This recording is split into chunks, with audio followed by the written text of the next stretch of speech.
nin hargeysa ku dhashay magacaygu waa Roble Cabdi Muuse waxaan ahay Somalilander Soomaalinimada jecel oo ku faraxsan waxa iskugu mid ah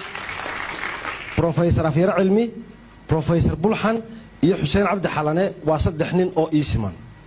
marka inaan Somalilander ahay iguma kalifayso inaan nacabahay walaalahayga kale ee Soomaaliyeed marka hadiiba sawirkaasi ay iga qabaan dhalinyarta aniga ileeg ee gobolada kale Soomaaliyeed jooga waxaan doonayaa image-ka inaan kaleer gareeyo oo aanan cuqdada aanan qabin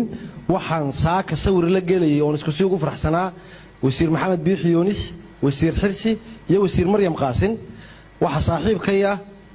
in adeerkayna wasiir Saalax cuqdadu ma qabo waan jecelahay waxaan si lamid ah u jecelahay abyan marka inaan Somalilander ahay ma runtii lama xiriidho in aan nacabahay inaan hostility qabo in ay jirto wax cuqdada ama reservation oo aan ka haysto walaalahayga kale Soomaaliyeed marka maadaama aynu ka wada hadlaynay peace iyo inay Soomaalidu hoonka degan wax wada qabsato Somalilandnimadaydu tirad kuma aha Soomaalida kale iyo Soomaalida kale baan ixtiraam mooyaane maanta qodbadihii baxayay qodbadaan ugu jeclaa inta ugu badan qancisay waa qodbadii Mustafa Cagjar marka biasness iyo subjectivity ay Somalilandnimadeedu ku hayso Soomaalida kale ma jirto taasi waa taa maadaama aan mustaqbalkaana aan aaminsanahay asxaabta kalena aan wada leenahay mid baan isweydiinaya maxaa muqaddasa ma waxa muqaddasa midnimo indhalaana oo waa in la midoobo in la yiraahdo ma waxa muqaddasa goosasho garqaadasho la'aana oo ana waan goosanay in la soo taagnaado mise waxa muqaddasa inaan anna nolol iyo karaamo helo waayo mustaqbal baan rabaa waa run 30 jir baan ahay dawladda ictiraafsan ma haysto idan kayla midkee Muqdisho jooga isna laakiin waa 30 jir isagu nabadgeliyo dawladdu ma haysto oo intaan haysto mana isaga u janaalo ah isagu inta xataa ma haysto marka ma nolol iyo karaamo aanu wada baahanahay mise muqaddasiye kale oo aanan noloshiyo karaamada kaga wada hadlayn ayaanu wada baahanay taana ma lahayn inuu frame gareyno aad u maasan ayaa muhiima su'aal fiican weeye Cabdixakiim ana maadaama aanu mustaqbalkaana leenahay in yarida in ka yar intii ii daawadayaasha okay waqtiga laakiin waayo walaal waa sax waan kugu tixgelinayaa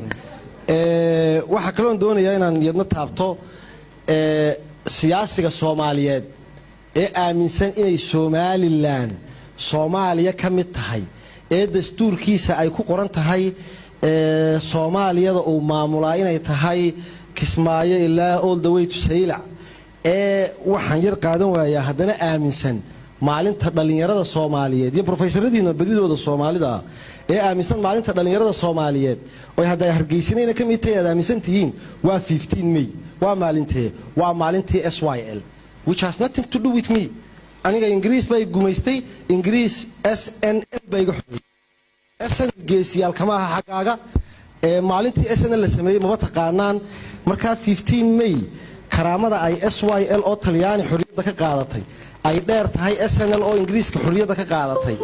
iyo karaamada ay 15 May ku tahay maalinta dhalinyarada Soomaaliyeed ee haddana aaminsan tahay inaad ugu maamusho ugu madasho waan garan waayay waxaan garan waayo kale war haddii la isku quuri waayay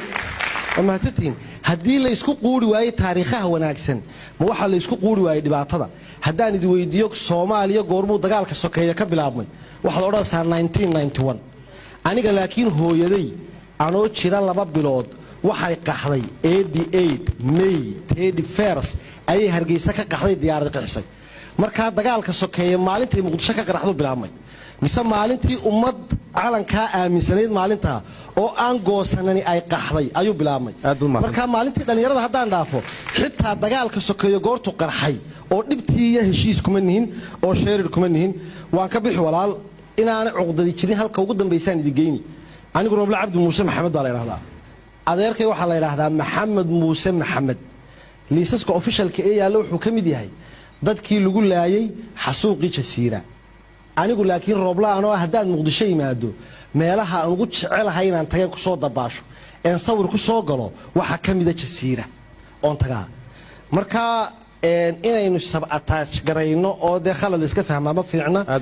inaan Somaliland aaminsanahay lama xiriidho cuqdad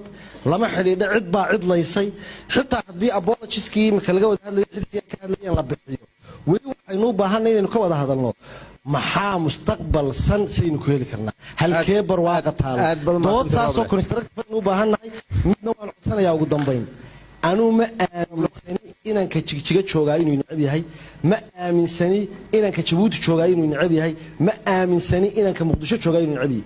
siyaasiyiinta Soomaaliyeed iyo dadka narrative-ka haya please dhalinyarada aad gelinaysaan qofka hargeysa joogaa Soomaalida kale uu necab yahay